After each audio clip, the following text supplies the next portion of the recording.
I'm Michelle here, Narcissistic Abuse Recovery Coach and Mental Health Therapist. And today I want to talk to you guys about why it feels like you just can't stop loving the narcissist. You just can't seem to be able to get over this person. It's hard. I know. I've been there. I did the whole back and forth dance for a very long time. Probably, honestly, a couple of years before I was actually able to free myself emotionally and physically from this person and move on with my life. And it took a whole lot of healing and work on myself in order for me to do that. But I want to talk to you about that in case you're struggling with, why does it seem like I just can't stop loving this person? Why do I think about them? Why do I recall all these good times we had? Why do I romanticize this relationship when I know this person wasn't good for me, when I know they were abusive to me? I'm going to tell you some reasons why it happens. So just be patient with yourself, be kind to yourself, practice self-compassion, give yourself grace. All of that is super important because you cannot beat yourself up enough and criticize yourself enough to be able to make positive changes. That's not going to help you detach. That's not going to help you get over them. That's not going to help you move on. So this first reason that I'm about to give you as to why you can't seem to get over this narcissist that you're dating, you may not like it. I didn't like it, but I had to accept it, and it changed my life. The truth is that they are your type.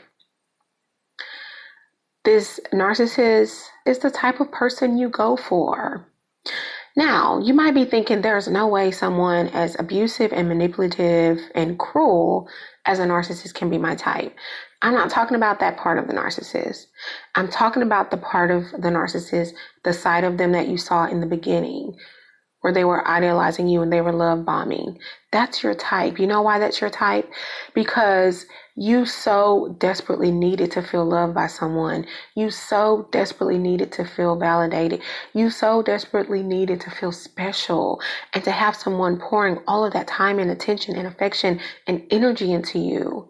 And the narcissist came along, knew exactly what you needed, and he delivered on that. You needed that. So that type of person has become your type. You're looking for these fireworks experiences with people.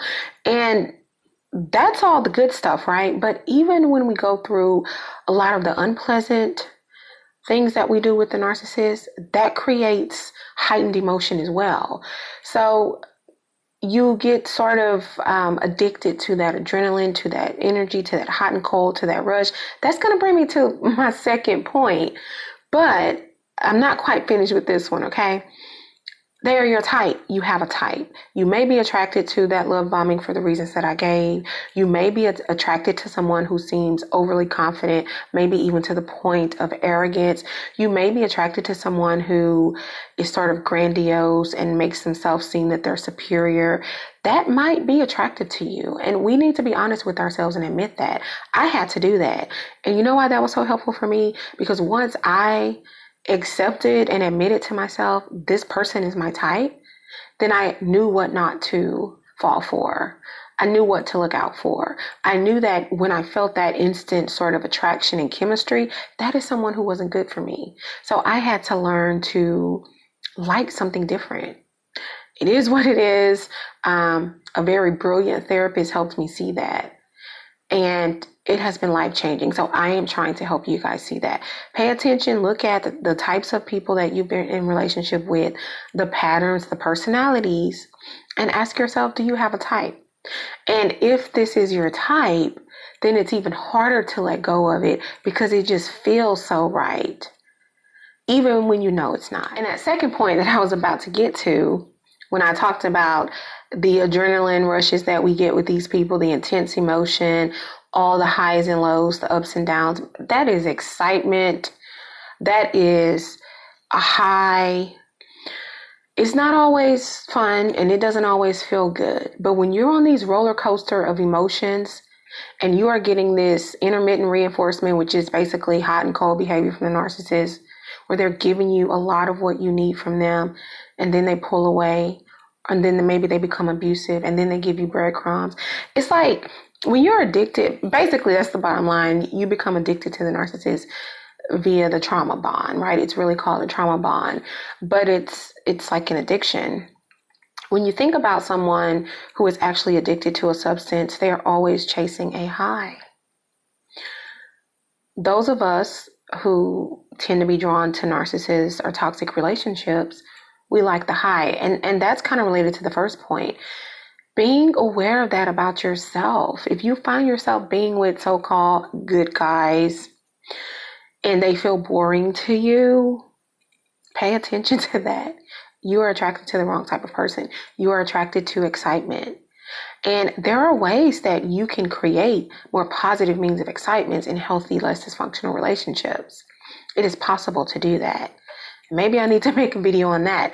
But you are having a hard time letting go of the narcissist and moving on and releasing those emotions that you have for them because you are addicted to them. And it's not even love, okay?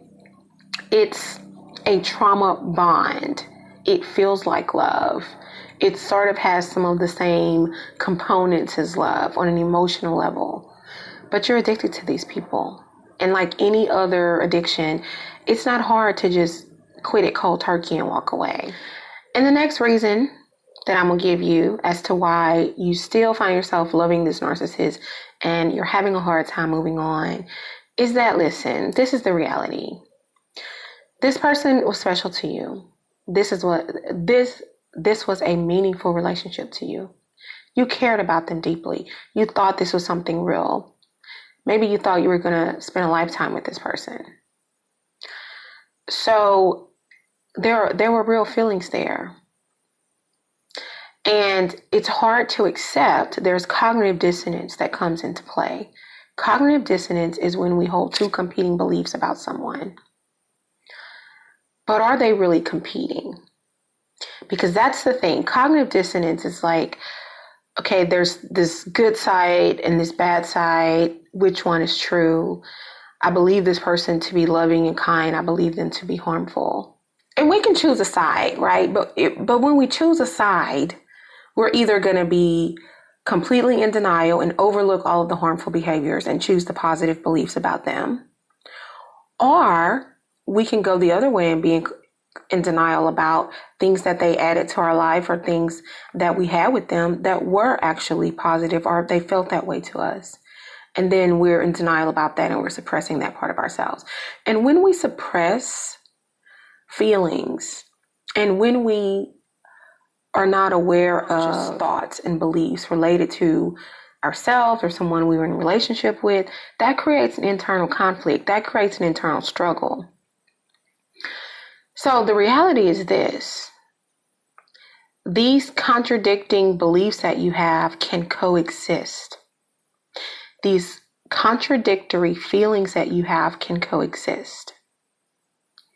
The narcissist was special to me. He was a meaningful person in my life. I liked what we had, maybe even most of the time.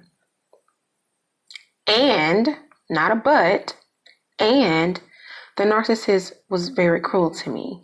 The narcissist was very hurtful to me. Even if there were more good times than bad, the negative experiences far outweighed the good. And they were too harmful, too intentionally abusive for me to accept and tolerate and stick around for. Both of those can exist.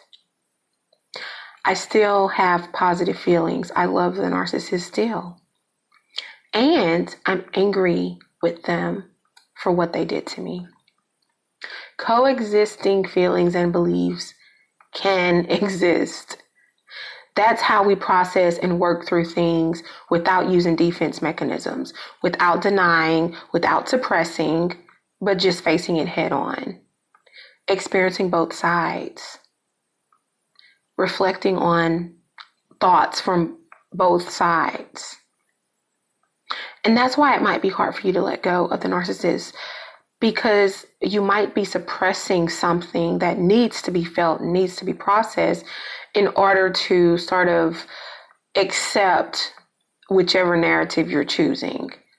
It's all real. Not real in terms of authenticity, because the love bombing and the idolization was manipulation.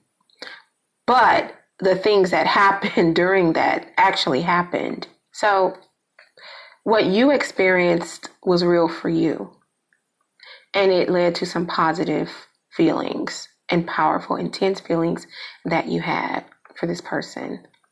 So yes, I can accept these feelings, and I can even have these good memories, and I can also accept the truth about who they are and what they did to me.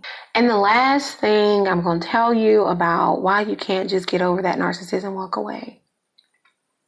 Because feelings don't just go away like that, y'all. It takes time. It does not matter what you've experienced, how harmful they are. You don't love somebody or care about them one day, and then the next day you don't. That's not realistic. Which takes me back to my very first point to you guys about self-compassion. That's the best thing you can do for yourself right now. If you're in a situation and you're just now discovering that you are dealing with a narcissist, a sociopath, some intentionally harmful person, psychopath, then I know you are learning a lot. I know you are uncovering a lot. I know you are dealing with a lot emotionally and mentally. Be gentle with yourself. Be kind to yourself. Have compassion for yourself. You've been beat up enough by the narcissist. You don't need to do it to yourself. Practice self-love. That's the best thing that you can do, and get some help. Get with a trained therapist who has experience in dealing with these people, who understands these people clinically, who understands this condition clinically, and start your healing so that you never end up in a situation like this again.